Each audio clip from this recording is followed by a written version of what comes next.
오늘 본문 말씀은요, 이렇게 시작됩니다. 1절 말씀에 우리가 하나님과 함께 일하는 자로서 너희를 권하노니 하나님의 은혜를 헛되이 받지 말라입니다. 처음부터요, 오늘 본문의 핵심적인 메시지가 선포됩니다. 그게 뭐죠? 하나님의 은혜를 헛되이 받지 말라, 이런 얘기입니다. 자, 이건 누가 누구에게 전하는 메시지입니까? 여기서 발신자를요, 우리가라고 했고요, 또 수신자를 너희를이라고 했습니다. 자, 그럼 우리는 누구고 너희는 누구입니까? 그건 이 서신의 도입부 1장 1절을 보면 우리가 알 수 있습니다. 고린도 후서 1장 1절 세 번역으로 한번 보도록 하겠습니다. 읽습니다. 시작. 하나님의 뜻으로 그리스도 예수의 사도가 된 나 바울과 형제 디모데가 고린도에 있는 하나님의 교회와 온 아가야에 있는 모든 성도에게 이 편지를 씁니다. 자, 그럼 여기서 우리는 누구죠? 사도 바울과 디모데고요. 너희는 누구죠? 고린도를 포함한 아가야 지역의 교인들, 크리스천들입니다. 이렇게 바울과 또 디모데가 하나님의 은혜를 헛되이 받지 말라, 이렇게 고린도 교인들에게 전하고 있는 겁니다. 자, 그럼 질문이, 무슨 자격으로 바울과 디모데는 지금 고린도 교인들을 이렇게 몰아치는 겁니까? 자, 1절이 어떻게 시작한다고요? 우리가 하나님과 함께 일하는 자로서 했습니다. 이게 무슨 의미인지는 나중에 더 자세히 여러분과 나누겠지만, 일단 한 가지 확실한 것, 뭐죠? 바울이 지금 나누고 있는 이 말, 바울의 사역이요, 본인의 사역이 아니고 개인적인 생각을 나누는 것이 아니고 하나님의 사역이며 이것이 하나님의 말씀을 지금 대변하고 있다, 이렇게 얘기하는 겁니다. 자, 그렇기 때문에 지금 바울이 전하는 이 메시지를요, 가볍게 들으면 안 되고 진지하게 들어라, 이런 의미가 있는 겁니다. 그리고 물론 이것은 우리에게도 적용이 됩니다. 왜 그렇습니까? 지금 우리가 듣는 이 메시지가요, 사람의 말이 아니고 하나님의 말씀이기 때문에 그렇습니다. 그래서 우리가 이 말씀을 들을 때 마음에 새기고 순종해야 하는 것입니다. 자, 무슨 메시지라고요? 하나님의 은혜를 헛되이 받지 말라입니다. 자, 그럼 여기서 중요한 질문을 해보겠습니다. 하나님의 은혜를 헛되이 받는 것, 그것은 도대체 무엇인가? 이 질문에 답을 하는 것이 중요합니다. 자, 왜 그렇죠? 이 말씀대로 순종을 하고 싶어도 도대체 뭘 하라는지 우리가 알아야 할 수 있을 거 아닙니까? 정확히 알지 못한다면 저희가 실행에 옮길 수 없을 겁니다. 예를 들어서 제가 제 아이에게 용돈을 주면서 이 돈 헛되게 쓰지 마. 자, 제 아이 입장에서 헛되게 쓰는 게 뭔지를 모를 때는요, 그것을 지킬 수가 없는 겁니다. 마찬가지입니다. 그래서 우리가 이것에 대해서 자세히 살펴보도록 하겠습니다. 먼저 하나님의 은혜를 헛되게 받지 말라. 하나님의 은혜가 뭔지 한번 우리 나눠봤으면 좋겠습니다. 바울은 이런 질문에요, 답을 이렇게 합니다. 2절이 어떻게 시작됩니까? 이르시되 했습니다. 자, 누가 이르시는 거죠? 하나님이 이르신 겁니다. 하나님의 말씀이라는 겁니다. 다시 말해, 지금 이 질문의 답을요, 바울은 본인의 생각이 아니고 다시 한번 하나님의 말씀, 곧 성경을 통해서 알려주고자 하는 겁니다. 자, 그럼 뭐라고 하는지 한번 우리 살펴보겠습니다. 2절 말씀 한번 같이 읽도록 하겠습니다. 시작. 이르시되 내가 은혜 베풀 때에 너에게 듣고 구원의 날에 너를 도왔다 하셨으니 보라 지금은 은혜 받을 만한 때요 보라 지금은 구원의 날이로다. 자, 자세히 보시면요, 반복되는, 두 번씩 반복되는 단어가 세 가지가 있습니다. 자, 어떤 단어죠? 때라는 단어가 있고요, 두 번째는 날이라는 단어가 있고요, 세 번째는 지금입니다. 자, 이 세 단어의 공통점이 뭘까요? 모두 어떤 시기를 가리키는 단어입니다. 자, 이게 어떤 시기냐? 그건 바울이 여기서 인용하고 있는 하나님의 말씀, 성경을 찾아보면 알 수 있습니다. 여기서 이사야서 49장을 인용하고 있습니다. 어떤 내용이냐고요? 거기에 보시면요, 여호와의 종에 대해서 나옵니다. 이 여호와의 종이 곧 메시아입니다. 자, 그때가 되면 메시아가 올 것이고 메시아를 통해서 하나님이 백성과 맺은 언약을 회복시키실 것이다. 그리고 그들을 구원할 것이다. 이런 메시지가 담겨 있는 말씀이 이사야서 49장 말씀입니다. 자, 그럼 그때는 언제입니까? 이 회복의 때, 이 구원의 때, 이때는 언제라고요? 바울이 오늘 본문을 통해서 얘기해 주죠. 언제입니까? Now, 지금입니다. 다시 말해서 약 700년 전쯤에 하나님께서 약속하셨던 이 약속이 오늘, 지금, 이때, now 이루어진 겁니다. 자, 어떻게 이루어졌습니까? 예수 그리스도를 통해 이루어집니다. 더 자세히 설명을 드리자면요, 죄인인 우리가 스스로 우리를 구원할 수 없다고 말씀드렸었습니다. 자, 왜 그렇습니까? 죄는 단순히 우리의 행위가 아닙니다. 죄가 뭐죠? 우리의 아이덴티티, 우리의 정체성입니다. 다르게 말씀드리자면요, 우리는 우리와 죄와 구분될 수 없습니다. 죄를 우리의 삶에서, 우리에게서 도려낼 수가 없어요. 걸러낼 수 없습니다. 필터할 수 없습니다. 그래서 성경은 이렇게 얘기하는 겁니다. 너희가 태어날 때부터, 그죠? 잉태됐을 때부터 죄인으로 잉태되었다. 다시 말해 우리는 죄를 가지고, 원죄를 갖고 태어난 죄인이라는 겁니다. 자, 그렇다면 죄를 없애기 위해서는 뭘 없애야 합니까? 죄인을 없애야 하는 겁니다. 이렇게 죄를 없애려면 죄인도 함께 사라져야 한다. 그래서 우리의 선한 삶으로, 우리의 의로워지려고 하는 노력으로는요, 절대로 인간은 의로워질 수 없다는 겁니다. 자, 이런 죄인들에게 뭐가 필요합니까? 하나님의 은혜가 필요한 겁니다. 여기서 은혜라는 단어는요, 헬라어로 덱토스, acceptable, 받아들여진다, 이런 의미입니다. 자, 우리 같은 죄인이 거룩한 하나님을 어떻게 만날 수 있습니까? 그 분위기를 어떻게 나아갑니까? 우리가 당당히 우리의 선한 일로, 우리의 의로, 우리의 행위로 나아가는 것이 아니고요, 그분에게 받아들여져야 된다는 겁니다. 그래서 은혜를 어떻게 표현합니까? 선물이라 하는 겁니다. 거저 준 선물입니다. 정리해서 말씀드리자면요, 하나님께서 우리가 하나님께 받아들여지는 이때, 바로 구원의 날이 지금 바울이 이때다, 지금이다, now다고 얘기하고 있는 겁니다. 자, 왜 그렇습니까? 예수 그리스도께서 우리의 죄를 대신해서 우리의 죄를 사하주기 위해서 십자가 못 박혀 죽으셨습니다. 그래서 그것을 믿는 자마다 구원을 얻을 것이다, 주님께서 약속하셨습니다. 이게 오늘 본문에서 바울이 이야기하고 있는 하나님의 은혜입니다. 자, 여기까지는 여러분이 다 알고 계셨죠, 그죠? 그럼 이제 은혜를 헛되이 받는 건 도대체 뭐냐라는 질문을 하실 겁니다. 그 질문에 답을 하자면요, 헛되다, 이 단어를요, 원어로 보면 도움이 될 것 같습니다. 헬라어로 보면요, 케노스, 비어있다, 공허하다, 이런 의미입니다. 다시 말해서 이들이 받은 것은 껍데기만 은혜지 안에는 아무것도 없다는 겁니다. 제가 예전에 어떤 교회를 방문한 적이 있어요. 거기 이제 목사님을 만나려고 제가 갔는데요, 목사님이 무슨 일이 있으셔서 바로 저를 못 만나 주셨어요. 그래서 앞에서, 교회 안에서 로비에서 기다리고 있었습니다. 그런데 저쪽을 보니까 사람들이 모여 있는 거예요. 그래서 좀 흥미로워서 무슨 일을 하나 이렇게 쳐다봤습니다. 누구의 생일이었던 것 같아요. 사람들이 모여서 생일 축하합니다 노래를 불러주고요, 선물을 하나를 건넸습니다. 그 선물을 딱 받은 이 사람이 포장지를 뜯어요. 그러더니 얼굴에서 웃음꽃이 피는 겁니다. 감격을 했어요. 울컥합니다. You didn't have to do this, 이렇게 얘기하는 겁니다. 아, 이런 선물 안 줘도 되는데. 자, 왜 그런가 봤더니요, 여러분, 아이패드를 준 겁니다. 지금도 아이패드가 뭐 귀한 선물이겠지만 그때는요, 그렇게 출시된 지 얼마 안 돼가지고 굉장히 비쌌습니다. 그러니까 감동을 받은 거예요. 그런데요, 이 아이패드 이 케이스를, 뚜껑을 딱 여니까요, 거기 안에 뭐가 있었을까요? 아무것도 없었습니다. 친구들이 장난을 친 겁니다. 제가 그때 표정이 아직도 기억납니다. 그 실망함, 그 기쁨에서 슬픔으로 바뀌는 그 과정을요, 제가 기억을 합니다.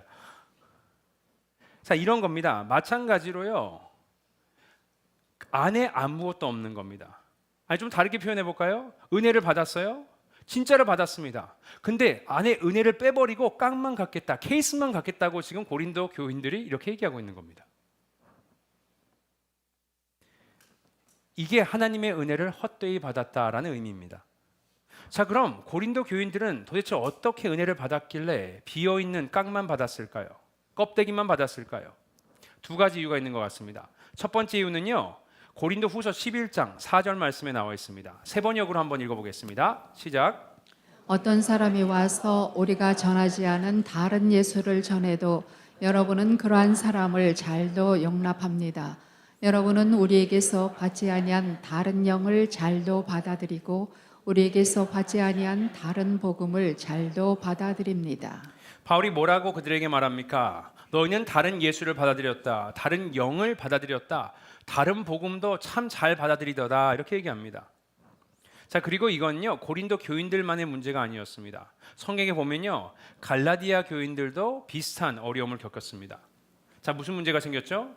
Judaizers, 유대주의자들이요, 갈라디아 지역으로 들어왔습니다. 그래서 그들에게 다른 복음이라 하는 것을 전하기 시작합니다. 그게 뭡니까? 구원을 받으려면 예수 그리스도를 믿어야 하는데 그거는 충분치 않고 유대인이 되어야 한다는 겁니다. 유대인 되려면 뭘 하라고요? 모세 율법을 일단 지켜야 하고요. 남자일 경우에는 할례를 받으라고 얘기합니다. 그리고 이게 겉으로 보면요, 바울이 전한 복음과 그들이 전한 복음이 크게 다르지 않게 생각할 수 있습니다. 왜? 비슷해 보이거든요. 둘 다 예수 그리스도를 믿어야 구원을 받는다고 하고 있거든요. 자, 이렇게 혼란스러워한 이 갈라디아 교인들을 향해서 바울이 이렇게 이야기를 합니다. 갈라디아서 1장 6절부터 7절 말씀 함께 읽어보도록 하겠습니다. 시작. 그리스도의 은혜로 너희를 부르신 이를 이같이 속히 떠나 다른 복음을 따르는 것을 내가 이상하게 여기노라. 다른 복음은 없나니 다만 어떤 사람들이 너희를 교란하여 그리스도의 복음을 변하게 하려 함이라. 자, 바울이 뭘 하고 있는 겁니까? 한마디로요, 선을 긋고 있는 겁니다. 같은 거 아니야. 전혀 다른 거야. 이 사람들이 전하는 복음과 내가 전하는 복음은 아예 다른 거야. 이렇게 얘기하는 겁니다. 그래서 보니까 뭐죠? 다른 복음은 없나니라고 얘기하는 겁니다. 복음의 종류가 여러 가지가 있어서 그 중에 하나 내 마음에 드는 것을 고르면 되는 것이 아니고요. 다른 복음은 존재하지 않는다고 선을 긋는 겁니다. 왜 그렇습니까? 여러분, 복음이요, 조금이라도 변질되면요, 더 이상 복음이 아닌 겁니다. 다르게 설명드릴까요? 우리의 구원이 100% 예수님을 통한 하나님의 은혜가 아니라면 거기에 우리의 노력이 조금이라도, 조건이 조금이라도, 다른 무엇이 조금이라도 가미되어 있다면 여러분, 그것은 복음이 아닌 겁니다. 이래서 선을 긋는 겁니다. 그런데요, 이렇게 거짓 선지자들에게 속아서 다른 복음을 받아들이는 이들이 생깁니다. 그래서 바울이 얘기하는 겁니다. 이렇게 줏대 없고 분별력, 판단력 없는 고린도 교인들에게 너희들이 은혜를 헛되이 받았다라고 책망하는 겁니다. 껍데기만 받는구나. 속에 진짜 은혜의 에센스는 받지 않는구나. 이렇게 얘기하고 있는 겁니다. 이것이 첫 번째 이유고요. 또 바울이 이들에게 은혜를 헛되게 받았다라고 하는 또 다른 이유가 있습니다. 자, 오늘 본문에서 보겠습니다. 본문 14절부터 16절까지 말씀 함께 읽도록 하겠습니다. 시작. 너희는 믿지 않는 자와 멍에를 함께하지 말라. 의와 불법이 어찌 함께하며 빛과 어둠이 어찌 사귀며 그리스도와 벨리알이 어찌 조화되며 믿는 자와 믿지 않는 자가 어찌 상관하며 하나님의 성전과 우상이 어찌 일체가 되리요. 했습니다. 자, 이렇게 또 책망을 합니다. 무슨 문제가 생겼습니까? 계속 반복되는 단어가 있었을 텐데 그것이 뭐죠? 어찌. 무슨 뜻입니까? 어떻게, how. 어떻게 그럴 수 있냐 이렇게 얘기하는 겁니다. 뭐를 그럴 수 있냐라고 얘기합니까? 의와 불법이 어떻게 함께 할 수 있느냐? 빛과 어둠이 어떻게 사귈 수 있느냐? 그리스도와 벨리알은요 당시에 사단을 가리키는 겁니다. 어떻게 예수님과 사단과 함께 조화를 이룰 수 있을 것이냐? 믿는 자와 믿지 않는 자가 어찌 상관하며 하나님의 성전 또 우상은 어떻게 일치할 수 있느냐? 하나님의 성전에선 하나님을 예배하고 하나님께 제사 드리는 곳에서 어떻게 우상을 함께 섬길 수 있겠느냐? 이런 얘기입니다. 자, 그렇다면 어찌란 단어를 통해서 바울이 그들에게 하는 말씀은 뭡니까? 불가능하다는 겁니다. 공존하는 것이 불가능하대요. 생각해 보세요. 빛과 어둠이 공존할 수 있습니까? 아니요. 빛이 있으면 어둠은 없고요. 어둠이 있으면 빛이 없는 겁니다. 함께 공존할 수 없는 겁니다. 예수님과 어떻게 사단이 같은 배를 탈 수 있겠습니까? 불가능하다는 겁니다. 그런데 이 불가능한 일을요, 누가 하고 있습니까? 고린도 교인들이 하고 있는 겁니다. 다시 말해서 그들의 신앙과 행동이 일치하지 않는다는 겁니다. 세상 사람들과 비교했을 때 크게 다르지 않다는 겁니다. 같은 목적과 같은 생각과 같은 라이프스타일로 살고 있다는 겁니다. 그들은 은혜를 받았다곤 하나 삶으로 받은 은혜를 증명해내지 못하고 있다. 이렇게 고린도 교인들은요 은혜를 받았다고 합니다. 하지만 100% 은혜로 된 복음이 아니고요. 왜곡된 복음을 받아들였고요. 또 은혜의 열매인 삶의 변화가 전혀 없는 겁니다. 이게 바울과 디모데가 고린도 교인들에게 껍데기 은혜를 헛되이 받았다라고 책망하는 이유입니다. 다시 말씀드리지만 은혜 같아 보이지만 막상 케이스를 열고 보면 그 안에 아무것도 없는 겁니다. 자, 그럼 반면에 은혜를 제대로 받는 건 뭘까? 자, 바울과 디모데가요, 거기에 대한 답변을 그냥 단순히 말로 하지 않고요, 그들의 삶의 태도로 보여줍니다. 그리고 그건 그들을 어떻게 소개하는지를 보면 우리가 알 수 있습니다. 자, 1절을 읽었었는데 그때 바울과 디모데 그들을 뭐라고 소개했습니까? 하나님과 함께 일하는 자로서 했습니다. 자, 이걸 헬라어로 보면요, 한 단어예요. 시너진이란 단어입니다.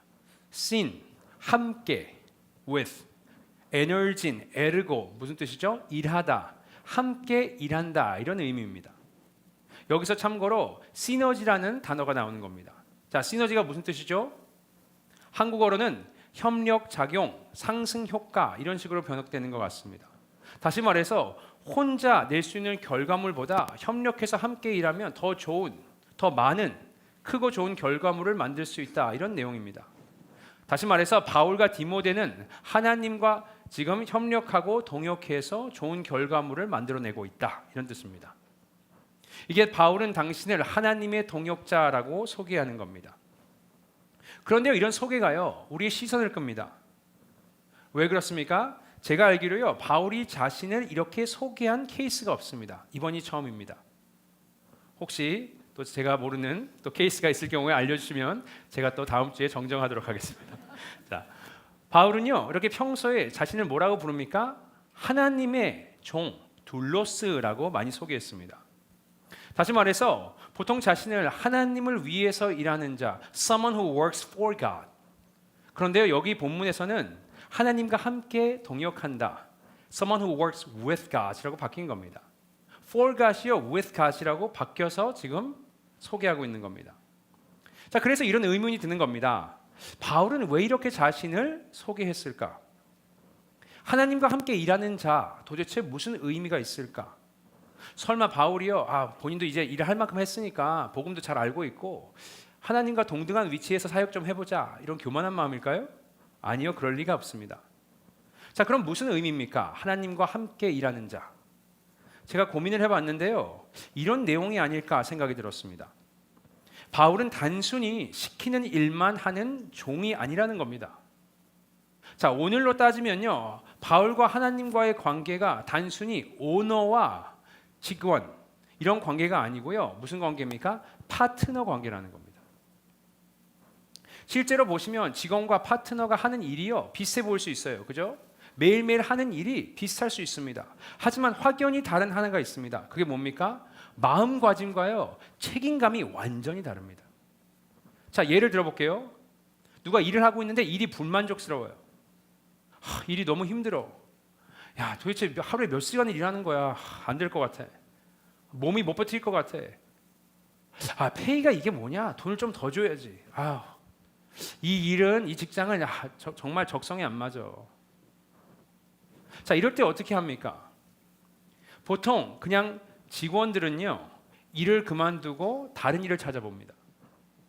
하지만 파트너는 어떻습니까? 그렇게 하지 않아요. 왜 그렇습니까? 파트너는요, 지분이 있기 때문에 그렇습니다. 이렇게 바울은 본인을 하나님과 함께 일하는 한 배를 탄 파트너라고 얘기하고 있는 겁니다. 그러니까 사역을 대하는 마음가짐이 완전히 달라요. 책임감도요, 다릅니다. 그리고 그건요, 오늘 본문에 기록된 바울과 디모데의 행보만 봐도 우리가 알 수 있습니다. 자, 3절 말씀 한번 읽어볼까요? 3절 읽어보겠습니다. 시작.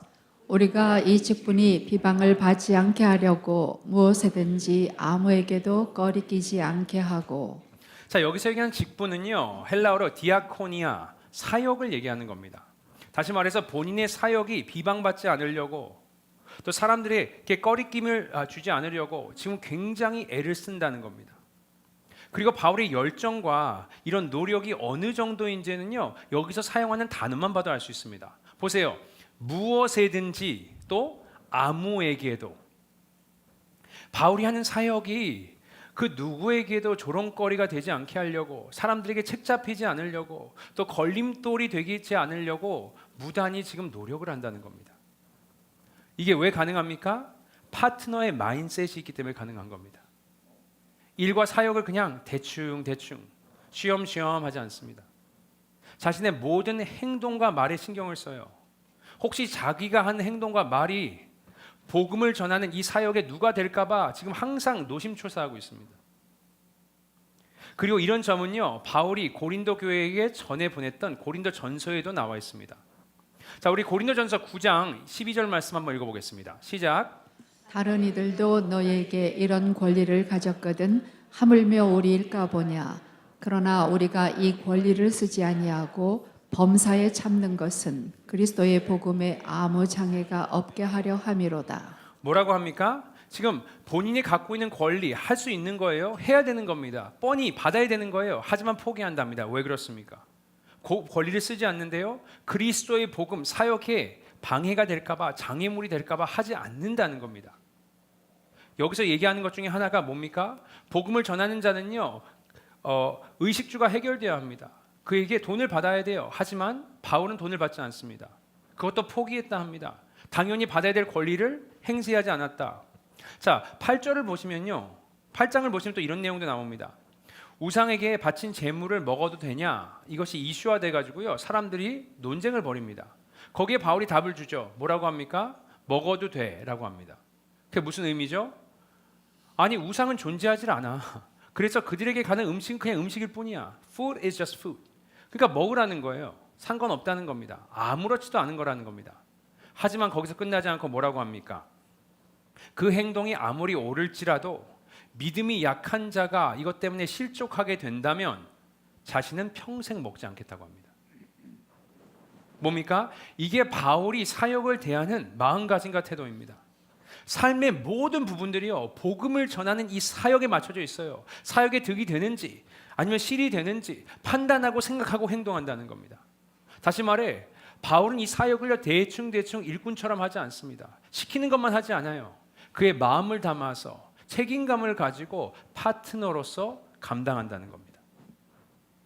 그리고 4절을 보시면요, 다시 그가 파트너임을 강조합니다. 4절 말씀 이렇게 시작했습니다. 오직 모든 일에 하나님의 일꾼으로 자천하여 했습니다.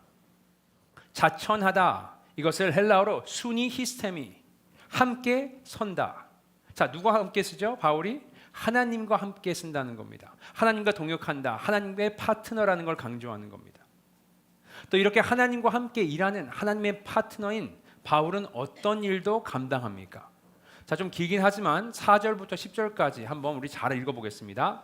집중해서 있습니다. 시작. 오직 모든 일에 하나님의 일꾼으로 자천하여 많이 견디는 것과 환난과 궁핍과 고난과 매맞음과 갇힘과 난동과 수고로움과 자지 못함과 먹지 못함 가운데서도 깨끗함과 지식과 오래 참음과 자비함과 성령의 감화와 거짓이 없는 사랑과 진리의 말씀과 하나님의 능력으로 의의 무기를 좌우에 가지고 영광과 욕됨으로 그러했으며 악한 이름과 아름다운 이름으로 그러했느니라. 우리는 속이는 자 같으나 참되고 무명한 자 같으나 유명한 자요 죽은 자 같으나 보라 우리가 살아있고 징계를 받는 자 같으나 죽임을 당하지 아니하고 근심하는 자 같으나 항상 기뻐하고 가난한 자 같으나 많은 사람을 부여하게 하고 아무것도 없는 자 같으나 모든 것을 가진 자로다. 아멘. 하나님의 파트너로서 바울은 뭘 한다고 합니까? 자, 많이 견딘다 했습니다. 참는다. 자, 뭘 견디는 겁니까? 사역을 하면서 오는 어려움을 견디고 참는다는 겁니다. 어떤 어려움이 있었다고요? 복음을 전하기 때문에 그가 핍박을 당했다고 하고요, 매도 맞았다고 합니다. 감옥에도 갇혔습니다. 그래도 견딘다 하는 겁니다. 여기 보니까 근심했대요. 스트레스를 받은 겁니다. 사역이 너무 힘들어서. 그래도 견딘답니다. 복음을 전하는 걸 잘못됐다고 오해를 해서요, 사람들이 속이는 자, 다시 말해 사기꾼이라고도 취급을 합니다. 하지만 견딘답니다. 사역 때문에 자지 못할 때도 있고 또 먹지 못해서 배가 고플 때도 있답니다. 하지만 계속한답니다. 가난과 수고스러움이 있답니다. 하지만 포기하지 않고 견딘답니다.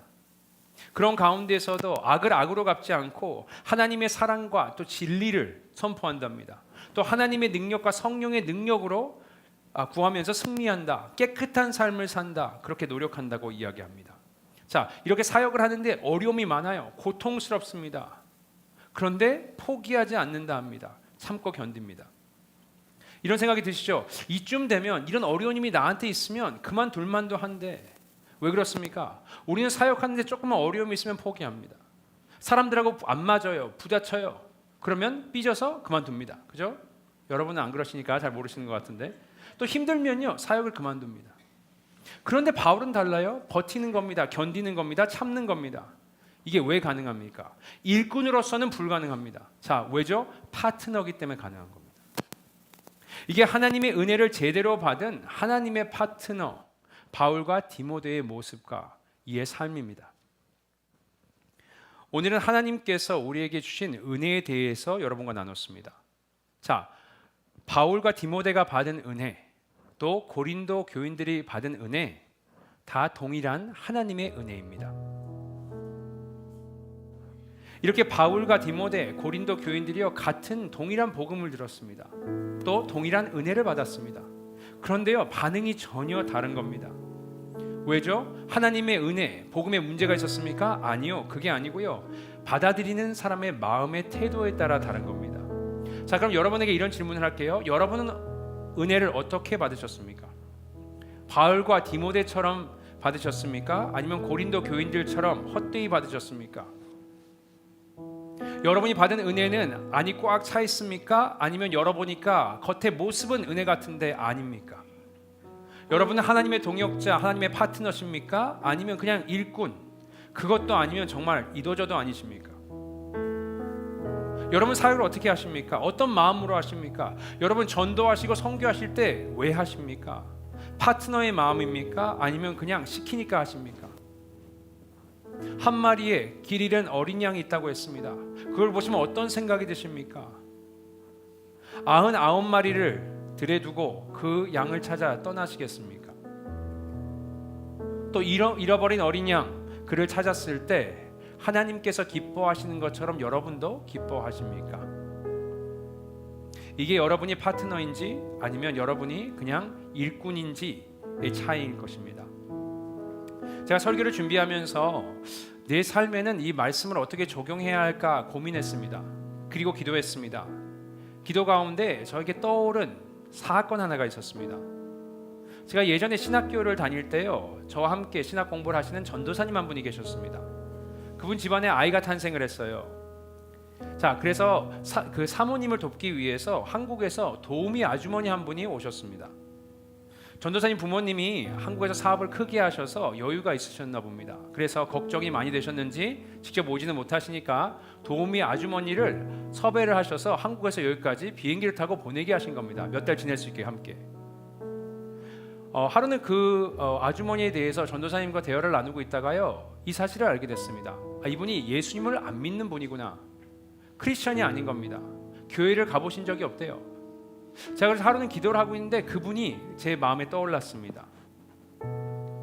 이런 생각이 드는 겁니다.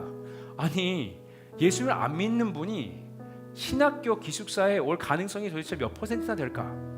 아마 그 많은 학생들 그 기숙사에서 오로지 한 명 예수님을 안 믿는 사람이 온 겁니다.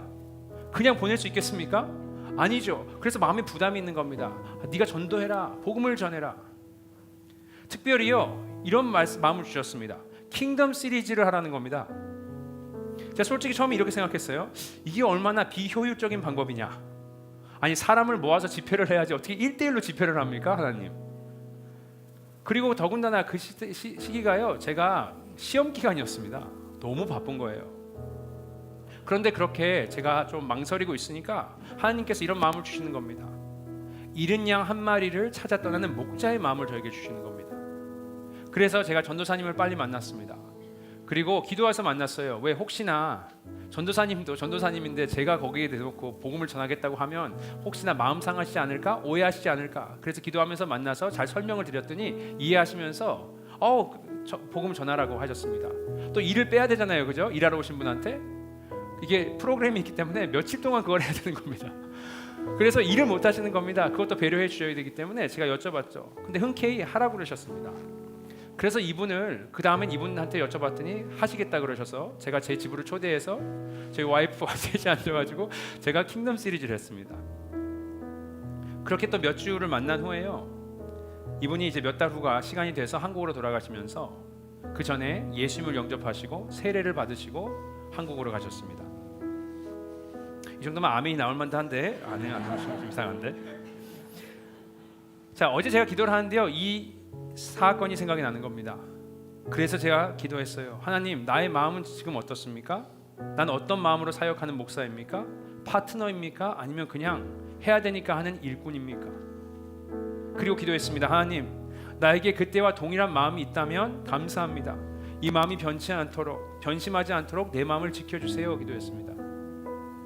하지만 만약에 내 마음이 변하였다면, 그냥 종과 일꾼의 모습으로 일하고 있다면 주님, 나의 마음을 회복시켜 주세요. 이렇게 기도했습니다.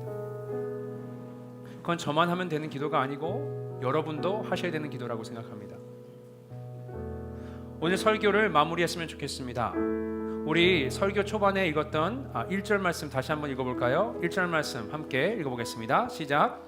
우리가 하나님과 함께 일하는 자로서 너희를 권하노니 하나님의 은혜를 헛되이 받지 말라 했습니다. 바울과 디모데가 뭘 한다고요? 너희에게 권하노니 했습니다. 원어로 파라칼레오, 파라 함께, 칼레오 부른다, 함께 하자 부른다는 겁니다. 다시 말해, 바울과 디모데가 하나님의 동역자, 파트너로서 너희도 함께 하자, 너희도 파트너가 되자 이렇게 초대하는 겁니다. 은혜를 제대로 받고 하나님의 파트너로 살아가라 이렇게 초대하고 있는 겁니다.